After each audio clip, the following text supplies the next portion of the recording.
오늘 우리에게 주신 하나님 말씀은 고린도전서 11장 17절부터 26절까지 말씀입니다.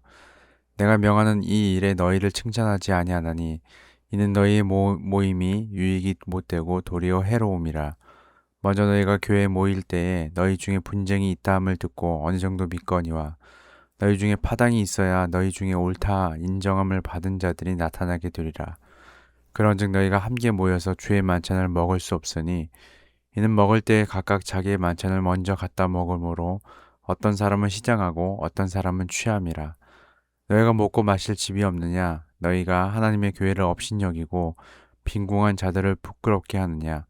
내가 너희에게 무슨 말을 하랴? 너희를 칭찬하랴? 이것으로 칭찬하지 않노라.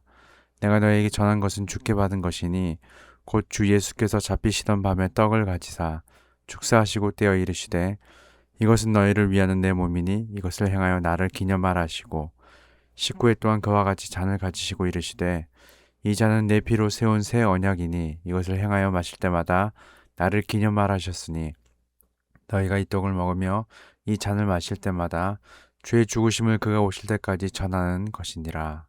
아멘.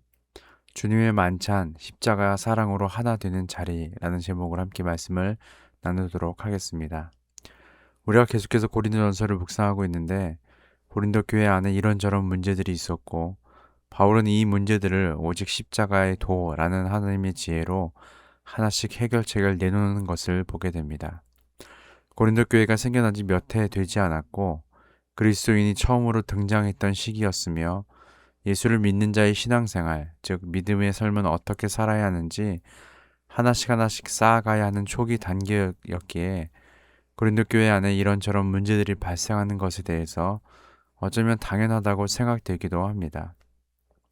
그런데 가만히 생각해 보면 비단 신생 교회인 고린도 교회만의 문제가 아니고 교회가 오래되었어도 예수 그리스도의 십자가의 지혜를 모른다면 오늘날에도 동일하게 교회 안에서 다분히 일어날 수 있는 문제이기 때문에 어떤 부분에 있어서는 지금 우리 공동체 안에 있는 크고 작은 문제들을 어떻게 해결해야 하는지 명확하게 제시해주는 귀한 하나님의 말씀이라고 묵상이 됩니다. 오늘 본문에서 바울은 고린도 교회에 칭찬하지 아니할 얘기가 있다고 말합니다. 이는 한 개인의 문제가 아니라 교회 공동체의 모임에 관한 문제입니다. 바울은 이 문제가 공동체의 모임에 유익이 되지 못하고 오히려 해가 된다고 말합니다.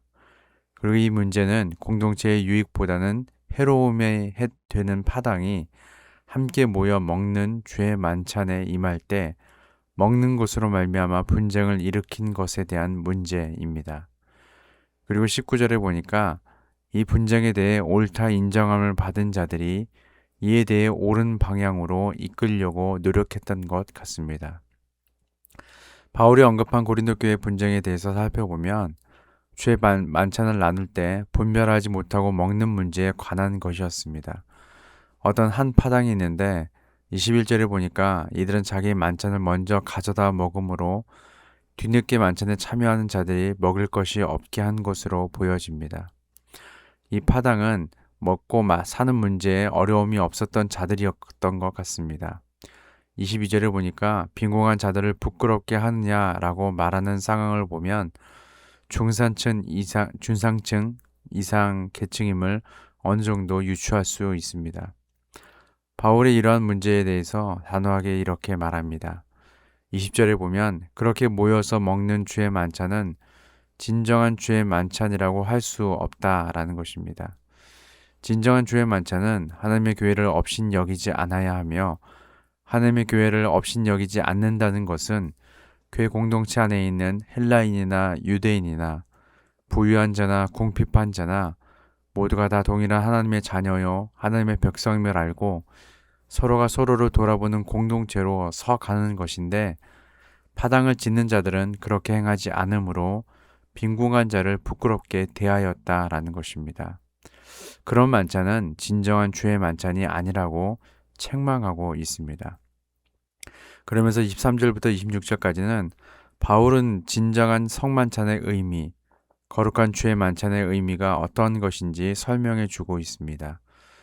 먼저 23절에 보면 이 성만찬은 주님이 친히 제정하신 것이라는 점입니다. 따라서 성만찬은 사람의 지혜대로가 아닌 하나님의 지혜로 참여해야 한다는 것입니다. 그래서 성만찬에 참여하는 자는 이 점을 분명히 알아야 합니다. 각자 문화에 따라 가정의 형편과 상황과 성향에 따라서 더 나아가 개인의 습관에 따르지 않고 오직 주님께서 말씀하신 대로 그분이 의도하신 대로 행해야 함을 바울은 제일 먼저 언급하고 있다는 것입니다. 예수님은 잡히시던 밤에 떡을 가지사 축사하시고 떼어 제자들에게 말씀하시되 이것은 너희를 위한 내 몸이니 이것을 행하여 나를 기념하라 라고 하셨다고 바울은 말합니다. 성만찬에서 떡을 떼어 참여하는 자들에게 주고 그것을 먹게 하는 것은 그 떡을 먹음으로 예수 그리스도의 십자가에서의 사랑을 통해 생명의 떡을 우리에게 주셨음을 기억하라는 의미인 것입니다. 그저 배고파서 먹는 떡이 아니라 그저 집에서 식사하듯이 자연스럽게 당연하게 먹는 떡이 아니라 그 떡을 씹으며 먹을 때에 나를 위해 십자가에 달리셔서 진정한 생명의 떡을 허락하신 예수님을 기억하라 라는 것입니다. 성만찬을 마시는 잔 또한 마찬가지입니다. 떡을 먹은 후에 예수님은 떡을 떼어 주신 것처럼 잔을 나누셨습니다. 그리고는 제자들에게 말씀하시되 이 잔은 내 피로 세운 새 언약이니 이것을 행하여 마실 때마다 나를 기념하라 라고 하셨다고 바울은 말합니다. 성만찬의 잔을 나누는 것은 단순한 음료를 즐기기 위함이 아니라 빵과 곁들여 먹으면 좋기 때문이 아니라 그 잔을 마실 때에 나를 위해 십자가에 달리셔서 흘리신 그 보혈의 능력으로만 내 모든 죄를 사할 수 있다는 하나님의 새 언약을 기억하며 아버지 하나님의 크신 사랑을 기억하라는 것입니다. 마지막으로 26절에 보면 바울은 이런 의미를 가진 떡과 잔을 나누는 성만찬의 분위기, 성만찬에 임하는 자의 마음은 떡을 먹으며 잔을 마실 때마다 죄 죽으심을 주님이 다시 오실 때까지 전하는 것, 예수 그리스도의 죽으심으로 말미암아 참 자유와 참 기쁨과 참 평안을 허락하셨음을 하나님 아버지의 크신 사랑을 노래하고 찬양해야 함을 먼저는 성만찬에 참여하는 서로가 서로에게 믿음으로 선포하고 고백하는 것이고 더 나아가 그 마음을 품고 내가 오늘 만나는 사람에게 이 구원의 기쁜 소식을 전하는 것까지 나아가라 라는 것입니다. 그러한 분위기와 그러한 마음으로 성만찬에 참여해야 한다고 권면하고 있습니다. 따라서 성만찬은 복음의 핵심이 담겨 있는 자리입니다. 그저 놀고 먹고 마시기 위해 있는 자리가 아닙니다. 바울은 고린도 교회 성도들에게 이러한 점을 명확하게 말하고 있습니다. 이러한 성만찬의 의미를 알았다면 이에 분쟁을 할 수 없음을 바울은 외치고 있는 것입니다.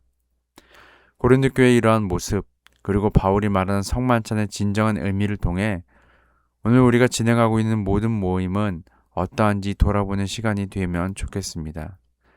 우리의 모임은 단순히 마음이 맞는 사람이 생각이 같은 사람이 모여서 친목을 도모하고 특정 파당의 주장을 내세우고 세상의 개 모임하듯이 자기가 좋아하는 사람하고만 교제하려고 하고 자기가 싫어하는 사람은 멀리할 뿐만 아니라 같은 공간에 있고 싶지도 않고 그렇다면 우리의 모임은 세상의 모임과 무엇이 다른가요? 겉으로는 예수 그리스도의 이름으로 모이고 모임 안에서 찬양도 하고 말씀도 나누고 예배도 드리지만 그 안에는 진정한 모임의 정체성, 예수 그리스도로 말미암은 아버지의 사랑은 온데간데 없고 자기 유익과 자기 이익과 자기 편안만 추구하고 있지는 않은지 이 고린도 교회의 모습이 오늘 우리의 모습은 아닌지 돌아보면 좋겠습니다. 예수 그리스도께서 한없이 부족하고 부족한 나를 위해 한없이 연약하고 연약한 나를 위해 이 땅에 오셔서 십자가의 죽음으로 나를 살리셨음을 안다면 오늘 그리스도인의 모임을 우리는 어떻게 임해야 할 것인가 깊이 묵상하고 바울의 이 권면을 가슴 깊이 새겨 하나님이 원하시는 하나 되는 공동체로 나아가는 저와 여러분들 되시기를 예수님 이름으로 소망합니다. 기도하겠습니다. 주님, 성만찬 자리에서 성도들이 갈라졌을 때 주님 마음이 얼마나 아프셨을까요? 주님이 십자가에서 몸을 찢으시고 피를 흘리신 이유를 되새겨 봅니다. 저희를 위해 모든 것을 내주신 주님처럼 자기 중심성을 버리고 서로 사랑으로 하나 되어 은혜를 나누는 공동체로 서게 하옵소서. 감사드리며 예수님의 이름으로 기도합니다. 아멘.